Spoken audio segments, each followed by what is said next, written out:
So বন্ধুরা, এই হচ্ছে আমার আইটিআই কলেজ, দেখতে পাচ্ছ। এই হ্যাঁ রে, এই হচ্ছে আমাদের আইটিআই কলেজ। এখন বিকাল 4টে বাজে, আমাদের ছুটি হলো। দেখতে পাচ্ছ সব বন্ধুরা কিন্তু লাইন দিয়ে পর পর যাচ্ছে। আর আজকে কিন্তু সারাদিন আমি ভিডিও করতে পারিনি, যেহেতু এখানেই ছিলাম। আর এখন থেকে কিন্তু ভিডিওটা কন্টিনিউ হবে। এখন বিকাল 4টে বাজে, 4টে থেকে একদম রাত 10টা পর্যন্ত কন্টিনিউ হবে। দেখতে পাচ্ছ সামনে কিন্তু আমাদের গেট। তোমরা কিন্তু দেখতে পাচ্ছ সামনে সবাই সই করছে, কারণ আমাদের কলেজে কিন্তু সই করে তারপরে বেরোনো ঢাকা সব কিছুই হয়।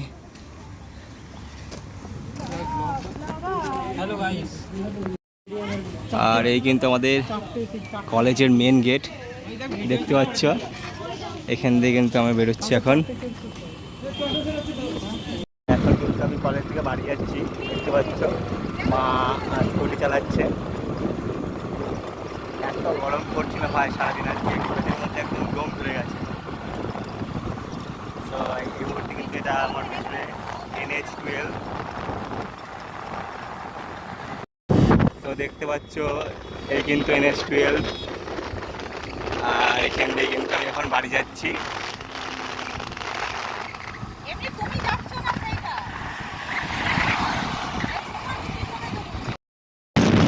তো সামনে দেখতে পাচ্ছ বন্ধুরা বাহাদুরপুর ব্রিজ। ওখানে কিন্তু নতুন করে রেল লাইন তৈরির কাজ হচ্ছে। পাশ দিয়ে কিন্তু আরও একটা রেল ব্রিজ হচ্ছে, দেখতে পাচ্ছ। ওইখানে কাজ চলছে এই পাশটায়। তো বাহাদুরপুর ব্রিজে কিন্তু পরপর দুটো লাইন করছে, ওই জন্য এখন রেলের কাজ চলছে। নতুন করে ট্রেন লাইন চালু হবে। তো দেখো একদম রেল ব্রিজ কি গুহার মতো।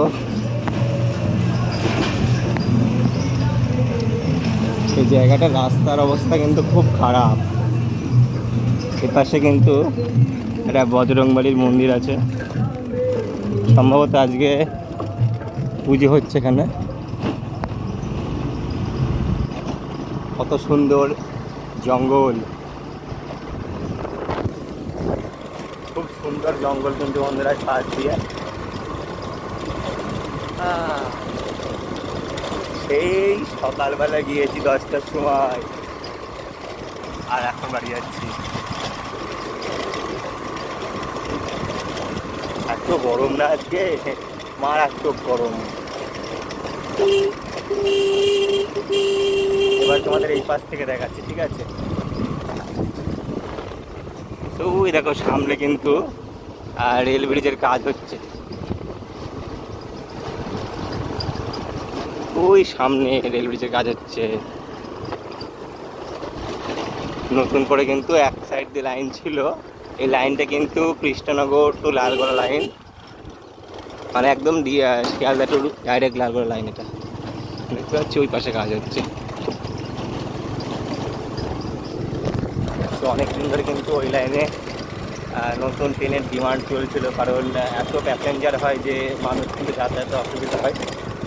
তবে অনেকদিন পর সেই কাজ কিন্তু হচ্ছে, আর হওয়াই ভালো। তো ফাইনালি বন্ধুগণ বাড়ি চলে এসেছি এখন। আর সত্যি বলতে ভাই আজকে এত গরম পড়েছে, মাথা নষ্ট, লিটারালি প্রচুর গরম পড়েছে।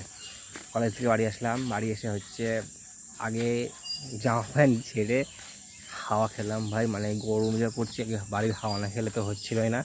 তারপরে এই 8 ঘন্টা মতো হাওয়াটাও খাওয়ার পরে তোমার খাবার দাবার খেলাম, কারণ সে সকাল 10টার সময় বাড়ি থেকে গিয়েছি।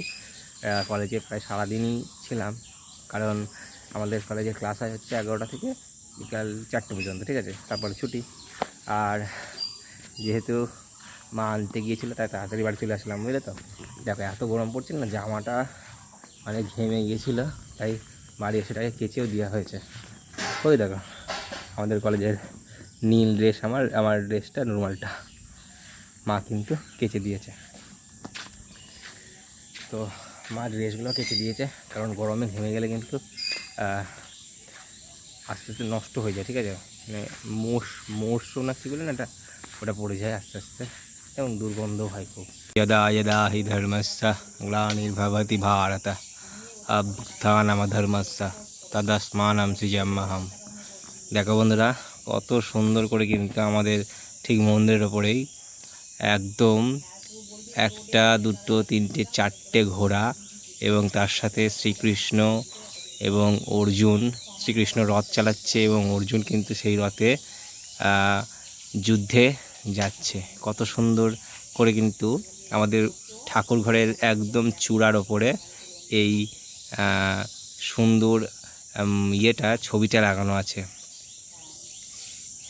ধর্মের প্রতীক সেই ছবি লাগানো আছে। কিন্তু তার সাথে সাথে কিন্তু আমাদের ঠিক এই মন্দিরের আশেপাশে কিন্তু মানে গেটের ওপরেও কিন্তু গণেশজি, ভগবান বুড়ো শিব এবং মাতা পার্বতী, মা তারা, হনুমানজি এবং শ্রী চৈতন্য মহাপ্রভু পঞ্চতত্ত্ব, তার সাথে গোপাল, লক্ষ্মীনারায়ণ, শ্রীকৃষ্ণেও সবার কিন্তু ছবি সুন্দর করে লাগানো আছে। আর এখন কিন্তু ঠাকুর ঘরের দরজা বন্ধ আছে।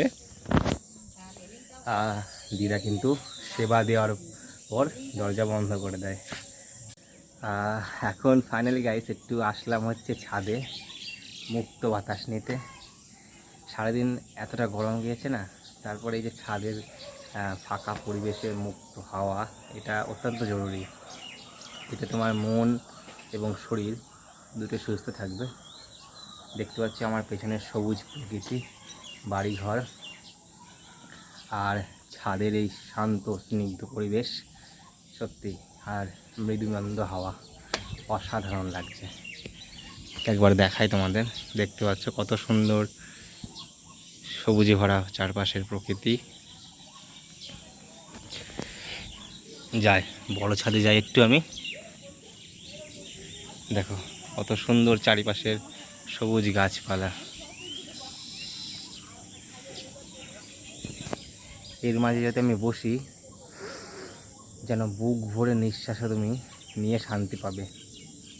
কারণ এই সবুজ প্রকৃতি, এই গাছপালা এছাড়া আমাদের জীবনে আর আছেই বাকি। দেখো এই সবুজের ছোঁয়া যেন মনের ভেতর পর্যন্ত স্পর্শ করে যায়। দিগন্তে সূর্য কিন্তু অনেক আগেই অস্ত চলে গেছে, দেখতে পাচ্ছ। কিন্তু ওই যেন মেঘের আড়ালে একটা রক্তিম আভা এখনও লেগে আছে। ওই নারকেল গাছের পাতা আস্তে আস্তে দুলছে। আমি দেখতে পাচ্ছি একটা ছোট্ট কাঠঠোকরা পাখি কিন্তু নারকেল গাছের এসে বসে আছে। দেখতে পাচ্ছি ছোট্ট একটি কাঠঠোকরা পাখি, ওই যে ও কিন্তু নিজের বাসা তৈরি করতে তৎপর।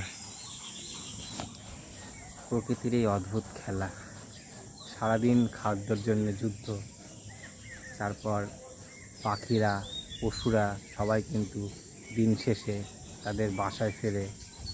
যাদের বাসা নেই তারা বাসা আবার নতুন করে তৈরি করার চেষ্টা করে।